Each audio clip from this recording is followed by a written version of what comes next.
Shalom, saudara dikasih Tuhan, puji Tuhan. Jikalau sampai saat ini kita masih dapat merasakan kebaikan Tuhan yang begitu luar biasa dan kita masih bersama-sama dipelihara oleh Tuhan. Saudaraku, sebelum kita merenungkan sebagian daripada firman Tuhan, mari kita berdoa. Bapa, kami sungguh bersyukur untuk kebaikan-Mu. Kami percaya bahwa Engkau ada bersama-sama dengan kami. Engkau boleh tilik hati kami sehingga renungan ini Tuhan, bahkan firman ini boleh menjadi kekuatan dalam hidup kami untuk kami boleh terus berjalan sesuai dengan firman-Mu. Terima kasih Bapa, demi nama Yesus kami berdoa. Amin. Haleluya, haleluya. Sekali lagi puji Tuhan jikalau sampai saat ini kita masih ada dalam pemeliharaannya Tuhan yang ajaib. Saudaraku dikasih Tuhan, renungan saat ini terambil dalam surat Filipi pasal 4 ayat 6 sampai 7 yang berbunyi demikian. Janganlah hendaknya kamu khawatir tentang apapun juga, tetapi nyatakanlah dalam segala hal keinginanmu kepada Allah dalam doa dan permohonan dengan ucapan syukur. Damai sejahtera Allah yang melampaui segala akal akan memelihara hati dan pikiranmu dalam Kristus Yesus. Puji Tuhan saudara. Saudaraku, jikalau kita memperhatikan ayat atau kata demi kata atau kalimat demi kalimat yang tercatat di dalam Filipi pasal 4 ayat 6 sampai 7 ini, ada banyak hal yang tentu saja kita harus pelajari. Kita harus kembali renungkan bahwa di sini sangat jelas sekali diingatkan agar kita jangan khawatir. Bagaimana Rasul Paulus mengingatkan jemaat di Filipi untuk tidak khawatir. Saudaraku dikasih Tuhan, jikalau kita juga kembali melihat dalam kondisi saat ini. Kondisi yang seringkali kita sebut kondisi yang kurang menentu. Namun sesungguhnya ada campur tangan Tuhan di balik kondisi yang saat ini kita alami. Mungkin kita merasakan sebagai seorang pengusaha, di mana usaha yang saat ini kita kerjakan atau kita jalankan, ini begitu turun drastis akibat daripada pandemik COVID-19 ini atau virus corona ini. Bahkan ada begitu banyak pekerjaan-pekerjaan yang kita lakukan, bahkan usaha-usaha yang kita jalankan tidak menghasilkan hasil yang begitu luar biasa. Dan di sini kembali Tuhan mengingatkan kita. Dikatakan janganlah hendaknya kamu khawatir. Saudara yang dikasih Tuhan, saya pernah menyampaikan bahwa saudara dan saya adalah orang-orang yang sangat berharga di mata Tuhan. Saudara tidak akan pernah ditinggalkan Tuhan. Sekali lagi dikatakan bahwa janganlah hendaknya kamu khawatir. Khawatir bukan hanya saat ini. Khawatir bukan hanya persoalan bisnismu. Khawatir bukan hanya persoalan dagangmu. Khawatir bukan persoalan ekonomi rumah tanggamu.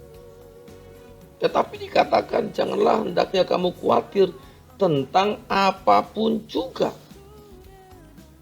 Tentang apapun juga ini masuk dalam satu kelompok atau mungkin bisa kita katakan seluruh kehidupan saudara, seluruh aspek hidup saudara, tentang apapun juga yang saudara kerjakan, tentang keadaanmu, tentang situasi hidupmu saat ini, tentang ekonomi rumah tanggamu, tentang pekerjaanmu, tentang bisnismu, tentang usahamu, tentang pelayananmu. Jangan hendaknya kamu khawatir. Saudara dan saya sungguh berharga.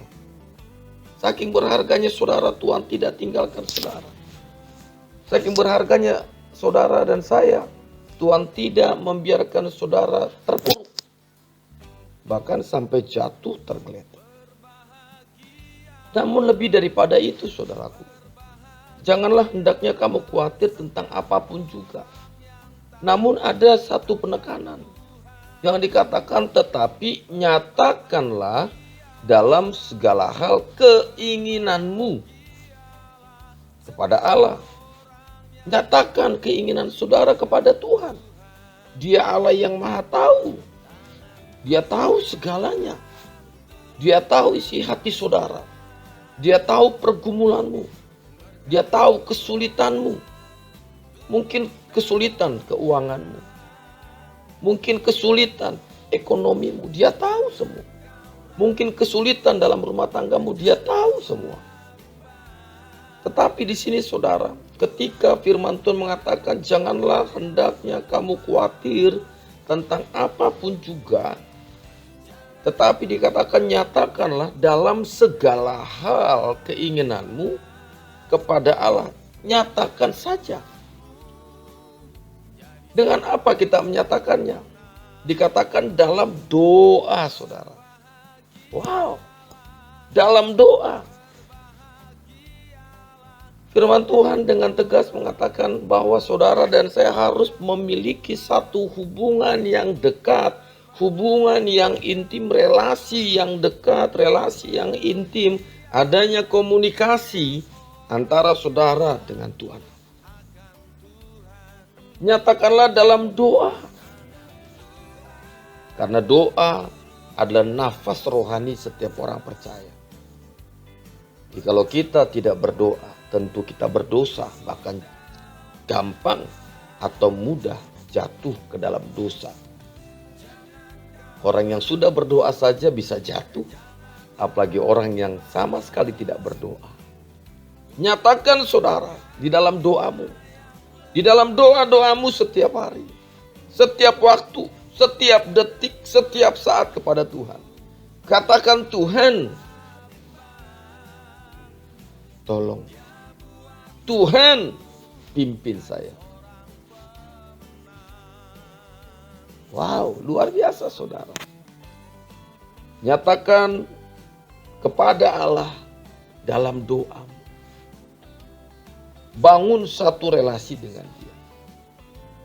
Kalau kita sekali lagi kita tidak berdoa, putus, atau kita putus dalam berdoa, atau doa kita terputus, saya percaya kita akan mengalami yang namanya kematian secara rohani. Kalau saudara tidak bernafas, apa yang terjadi? Atau saudara tidak mendapatkan oksigen, apa yang terjadi dalam hidup saudara? Tentu saudara akan ngap-ngapan. Seperti demikian. Karena apa? Karena setiap manusia membutuhkan oksigen. Membutuhkan nafas itu. Membutuhkan udara itu. Sama juga halnya saudara. Kalau kita tidak mendapatkan oksigen, tidak mendapatkan udara ini, tentu saja jasmani kita akan mati.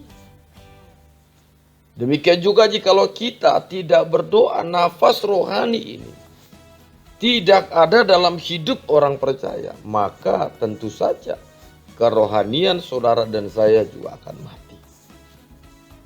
Oleh sebab itu dikatakan saudara, nyatakanlah dalam segala hal. Segala hal berarti apa? Saudara bicara kepada Tuhan. Saudara ngomong saja. Saudara cerita saja kepada Tuhan. Sebenarnya sebelum engkau bercerita, Dia tahu. Karena Dia Allah yang Maha Tahu. Dia tahu segala apa yang ada dalam hatimu. Dia tahu. Sebelum dan sesudah, Dia tahu. Apa yang akan terjadi, Dia tahu. Tetapi di sini diingatkan untuk kita terus belajar memiliki sebuah relasi, hubungan yang intim dengan Tuhan. Di kondisi seperti ini saudara, yang Tuhan mau adalah engkau berlutut, engkau berdoa, berserah kepada Tuhan. Bukankah ada pujian yang berkata demikian saudara? Berserah kepada Yesus, tubuh, roh, dan jiwaku. Berserah secara total. Serahkan semuanya kepada Tuhan.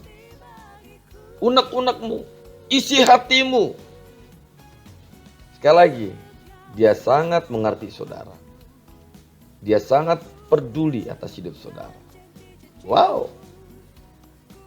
Di samping itu saudara, di dalam permohonan doa, di dalam doa-doamu, ditekankan kembali dan diingatkan kembali. Dan permohonan dengan ucapan syukur.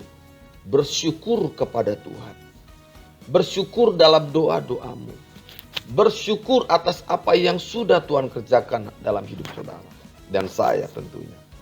Bersyukur, bersyukur, dan bersyukur. Saudaraku yang dikasih Tuhan, orang yang bersyukur adalah orang yang cukup. Sekali lagi, orang yang bersyukur adalah orang yang cukup. Kenapa saya katakan demikian? Contohnya saudara, jikalau saudara memiliki seorang istri dan dia sedang masak buat saudara. Lalu ketika istri saudara memasak makanan untuk saudara, lalu dia memberikan garam yang begitu banyak. Lalu apa yang terjadi? Makanan ini akan terasa asin. Dan mungkin saja saudara akan marah pada istri saudara. Lalu, jikalau istri saudara memasak makanan buat saudara dengan garam yang kurang, tentu rasa dari masakan ini pun tidak enak, yaitu hambar. Tentu saja makanan ini antara dibuang atau akan ditambahkan lagi garam. Tetapi yang ketiga, ketika istri Anda memasak makanan buat Anda, lalu garam yang diberikan itu cukup. Wow, Anda mungkin dan akan berkata, "Mama, engkau hebat, luar biasa." Kau akan puji istrimu. Ini membuktikan saudara bahwa hidup kita harus cukup. Bersyukur adalah orang yang merasa cukup. Cukup akan kasih karunia Tuhan. Cukup atas apa yang sudah Tuhan kerjakan dan berikan dalam hidupnya. Cukup. Oleh sebab itu saudaraku, sekali lagi di dalam renungan yang singkat ini, yang Tuhan mau di tengah-tengah badai COVID-19 ini, kita harus berserah secara total kepada Tuhan. Kita jangan khawatir, jangan takut, jangan gelisah. Serahkan semuanya kepada Tuhan. Nyatakan segala keinginanmu kepada Allah, terbuka kepada Dia. Ungkapkan isi hatimu.